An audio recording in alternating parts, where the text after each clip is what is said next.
Course पता है क्या? भक्ति करनी है पूरा जीवन, जानते हैं अंदर कि भक्ति करके भगवान की प्राप्ति करनी है, अल्टीमेटली यही लक्ष्य है।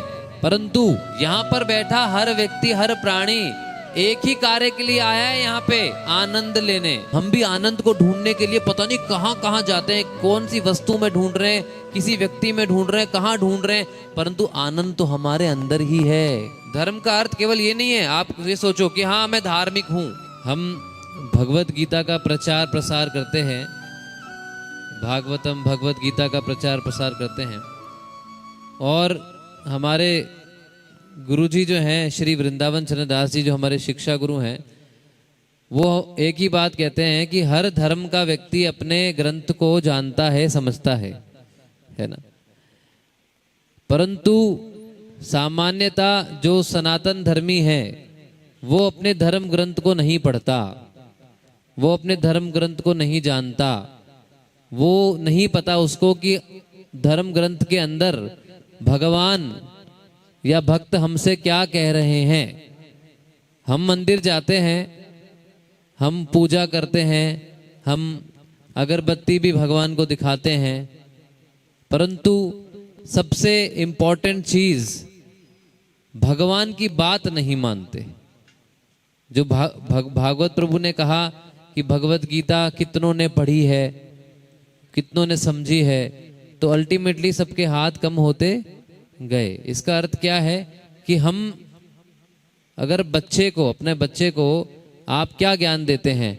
क्या बच्चे को आप ऐसा कहते हैं क्या कि बच्चा तो अपनी फिजिक्स की किताबों को, इंग्लिश मैथ्स की किताबों को केवल रोज आरती उतार है, इनके जिल्द विल चढ़ा के रख, अच्छी तरह लाल कपड़े में बांध के इसको रख, इसको खोल के पढ़ना नहीं है, बस इसको क्या करना है, अच्छी तरह से पैक करके रख देना है मंदिर में, और इसकी आरती उतारनी है और ऐसे ही एग्जाम देना है। तो क्या ऐसा एग्जाम हो जाएगा, पास में बच्चा पास हो जाएगा? तो हम कैसे सोच लेते हैं कि हम अपने जीवन के एग्जाम में पास हो जाएंगे? देखो, भौतिक और आध्यात्मिक दोनों आपस में उल्टे हैं। भौतिक में भी एग्जाम होता है और आध्यात्मिक में भी एग्जाम होता है।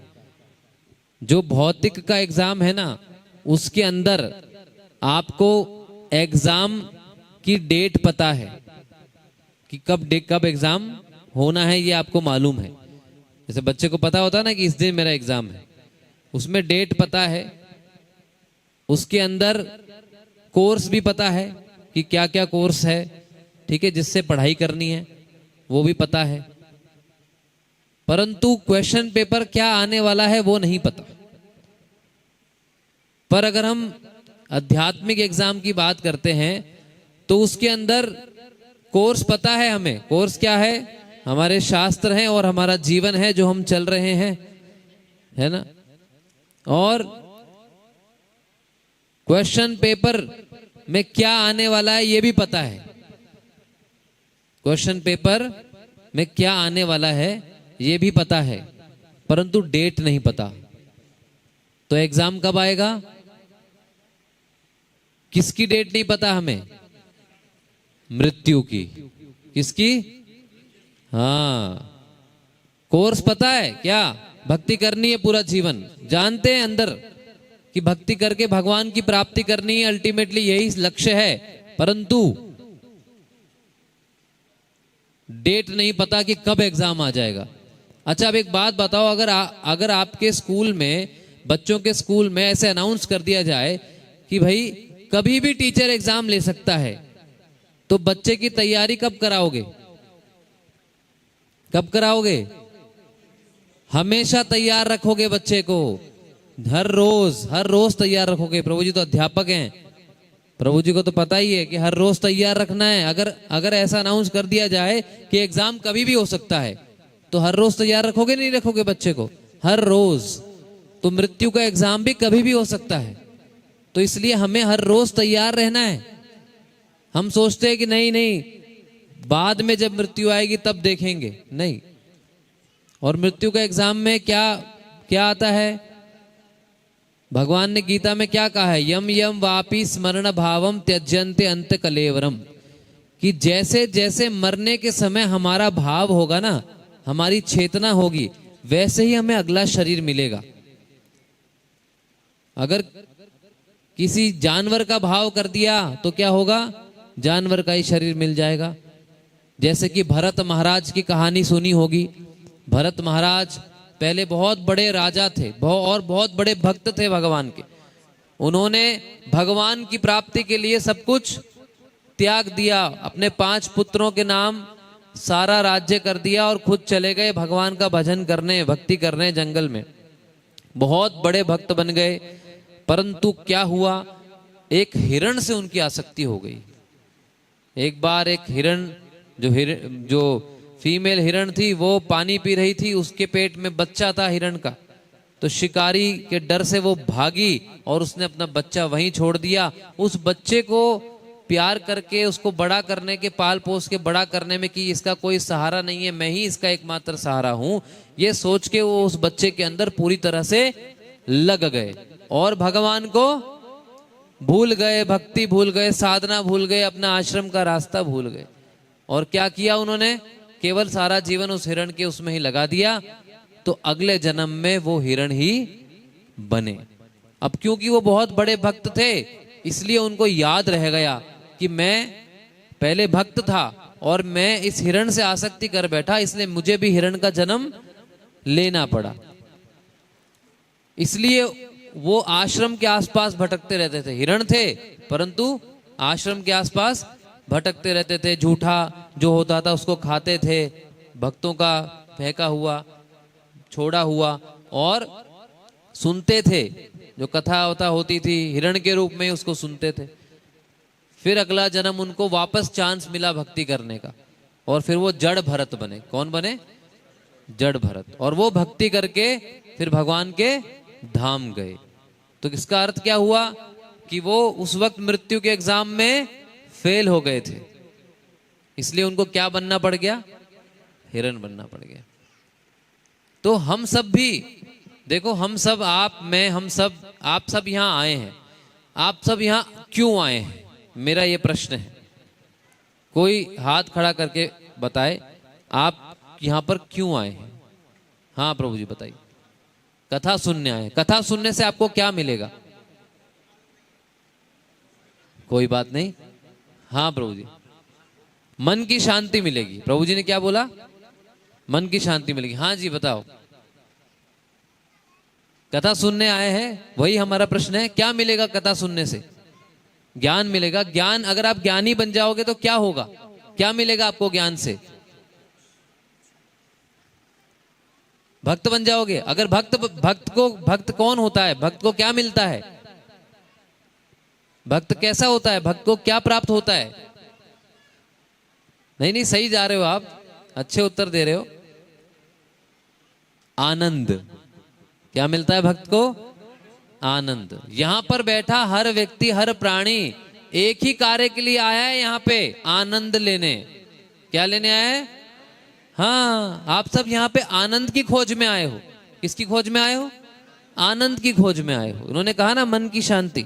मन की शांति का मतलब क्या है? अल्टीमेटली आनंद। हर व्यक्ति आनंद प्राप्त करना चाहता है। कोई व्यक्ति इस जीवन में ऐसा नहीं है जो आनंद नहीं चाहता।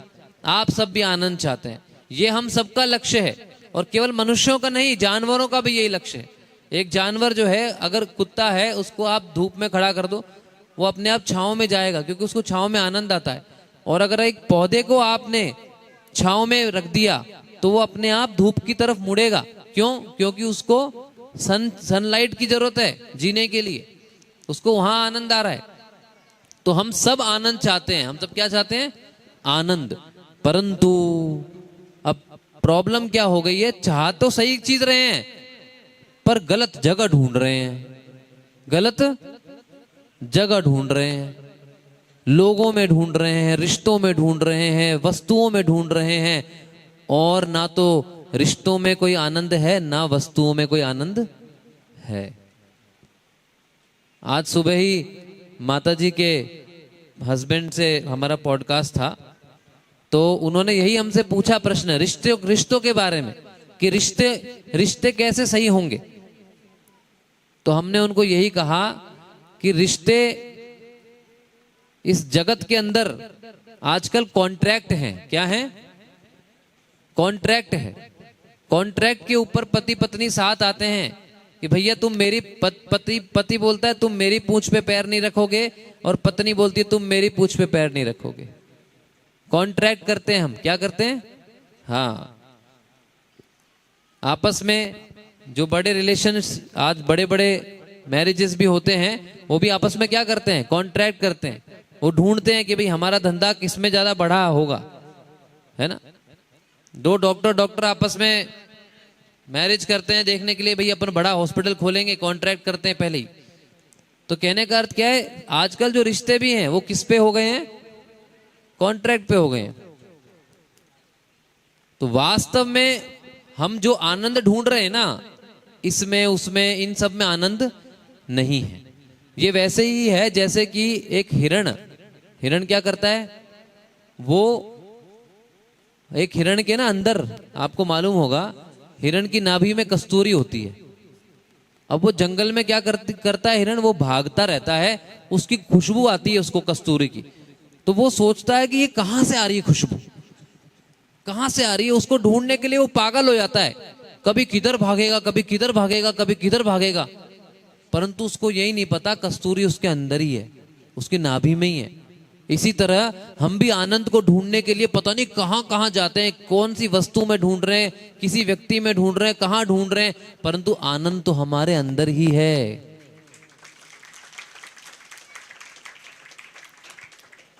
तो वो अंदर छुपा हुआ आनंद को निकालेंगे कैसे?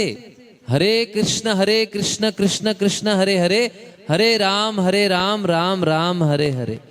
ये भगवान का नाम जपेंगे ना, और भगवान की जो भगवत गीता है, जो भगवान ने बोली है, भगवान ने क्या बोली है? भगवत गीता, शास्त्र बताए हैं, उनका जब हम अध्ययन करेंगे तब क्या होगा? तब हम उस आनंद को बाहर निकाल पाएंगे, उस आनंद पे जी पाएंगे। तो धर्म ग्रंथ बहुत जरूरी है। आज हम यहाँ भी आए तो हमें सोनवानी जी ने बताया कि जो जिनके लिए हम यहाँ एकत्रित हुए हैं, 3 दिनों का ये उत्सव है, उन्होंने क्या इंपॉर्टेंट चीज करी? उन्होंने ग्रंथ लिखा। क्या किया? वो चाहते तो केवल यही कह सकते थे जाके मत्था टेक लो और जाओ, परंतु उन्होंने इतना मेहनत करके ग्रंथ क्यों लिखा? क्योंकि उस ग्रंथ से पढ़ के हम सबका जीवन बदल सकता है, बदलेगा। तो अल्टीमेट ग्रंथ क्या है? सनातन धर्मी का एक अल्टीमेट ग्रंथ क्या है? भगवत गीता। क्योंकि वो किसने दी है? भगवान ने बोली है, स्वयं अपने मुख से बोली है। किससे बोली है? अपने मुख से बोली है। तो हर जीवात्मा का ये कर्तव्य है कि वो भगवत गीता को समझे, पढ़े, तभी उसी से उसको आनंद प्राप्त हो सकता है। नहीं तो वो भटकता ही रहेगा, आनंद प्राप्त नहीं हो पाएगा। एक शास्त्र है हमारा हित उपदेश, उसके अंदर लिखा है आहार निद्रा भय मैथुनम, मतलब खाना, आहार मतलब खाना, सब बोलिए आहार खाना, निद्रा सोना, भय बचाव करना, मैथुनम बच्चे पैदा करना। ये 4 चीजें मनुष्य और जानवरों में सेम है। क्या है? मनुष्य और जानवरों में सेम है। तो फिर मनुष्यों में ऐसा क्या 5वां चीज है जो जानवरों से हमें अलग बनाता है? धर्म ही एक विशेष, धर्महीना ते पशु भी समाना, कि धर्म ही एक विशेष है। अगर मनुष्य धर्म से हीन है तो वो पशु के समान है। और धर्म का अर्थ वापस मैंने आपको ही बताया कि धर्म का अर्थ केवल ये नहीं है, आप ये सोचो कि हाँ मैं धार्मिक हूं। धार्मिक का मतलब क्या होता है? जैसे मैं बोलता हूं कि भाई मैं आपको मानता हूं, जैसे मैं प्रभु जी को बोलूं कि प्रभु जी मैं आपको बहुत मानता हूं, तो प्रभु जी ने कहा अच्छी बात है। फिर बोलूं नहीं मैं आपको बहुत मानता हूं जी, तो उन्होंने कहा ठीक है एक काम करो, मेरे लिए एक पानी का गिलास लेके आओ। तो मैंने कहा नहीं पानी का गिलास नहीं लाऊंगा, मैं मानता हूं ना आपको, दिल से मानता हूं मैं। तो वो कहेंगे अरे ढोंग क्यों कर रहा है? क्या कहेंगे वो? तो मानने का मतलब क्या हो गया? आज्ञा का पालन करना। क्या हो गया? हाँ, अगर मैं इनकी आज्ञा का पालन ही नहीं करता और मैं कहता हूं मैं बहुत मानता हूं जी आपको, तो मैं तो चमचा हो गया, भक्त नहीं हुआ। फिर मैं क्या हो गया? चमचा हो गया। तो इसी तरह हम भी भगवान के पास जाते हैं और भगवान से बड़े बड़े वादे करते हैं, मैं भगवान बहुत मानता हूं, मेरी बहुत श्रद्धा है आप में, आप सब कुछ हो मेरे लिए, परंतु भगवान जो कहेंगे वो नहीं करते। भगवान जो कहे क्यों नहीं करते? क्योंकि पता ही नहीं है भगवान ने क्या कहा है, क्योंकि हमने कभी भगवत गीता पढ़ी ही नहीं, तो पता कैसे लगेगा? तो इसका मतलब हमारा मानना, हमारा श्रद्धा रखना, ये सब क्या हो गया? सब फोकी बातें, फोकी। पंजाबी में क्या कहते हैं प्रभु जी? फोकी मतलब खाली, फोकी कहते हैं ना, खोखली, खोखली बातें हैं। केवल बाहर से ही दिखता है, अंदर से क्या सब क्या है? खोखला है। तो खोखले मत बनो और दोगले मत बनो, है ना? क्या बनो? स्पष्ट। भगवान को भी भागवत ने, मैंने इसलिए बोला भागवत प्रभु को कथा सुनाओ, उस कथा के अंदर क्या समझा कि सहज सिंपल रहो। क्या करो? हाँ, भगवान के सामने सिंपल, बिल्कुल ऐसे मत जाओ भगवान के सामने दो दो गले लेकर, हैं अंदर कुछ बाहर कुछ, ऐसा नहीं होना चाहिए। वो भगवान है, वो सब जानते हैं पहले से ही। आप उनके सामने क्या दो दो चीजें लेके जा रहे हो? नहीं नहीं नहीं, स्मार्ट मत बनो भगवान के सामने। भगवान के सामने दास बनो। क्या बनो? हाँ, कि भगवान जो आप कहोगे वो मैं करूंगा। तो भगवत गीता का अध्ययन करो, और भगवत गीता को समझने के लिए हमारा एक कोर्स है। क्या है? एक कोर्स है भगवत गीता का। उस कोर्स में 18 घंटे में पूरी भगवत गीता को सरलता से समझाया गया है, जैसे भागवत ने बताया ना आपको। तो उस कोर्स को, और फ्री है बिल्कुल, वो क्या है? बिल्कुल फ्री, हम उसको कुछ चार्ज नहीं करते। उसके लिए बस आपको एक मोबाइल में नंबर डायल करना है, 2-3 रिंग आएगी, अपने आप कट जाएगी, आपको व्हाट्सएप पे भगवत गीता का कोर्स आ जाएगा। उसको आप रोज सुन सकते हो, आधा आधा घंटा। उसमें क्विज भी आता है, 5 क्वेश्चन का क्विज है। आधा घंटा सुना, फिर 5 क्वेश्चन क्विज दिया, फिर आधा घंटा सुना, फिर क्विज दिया। उससे आपकी भगवत गीता समझने की क्षमता भी बढ़ जाएगी और अच्छी तरह समझ में आएगी कि भाई क्या है ना जी। तो उसको हम ले लेते हैं। वो आप सब फोन निकालिए एक बार अपना, और एक नंबर बता रहे हैं, उसको आप डायल करिए।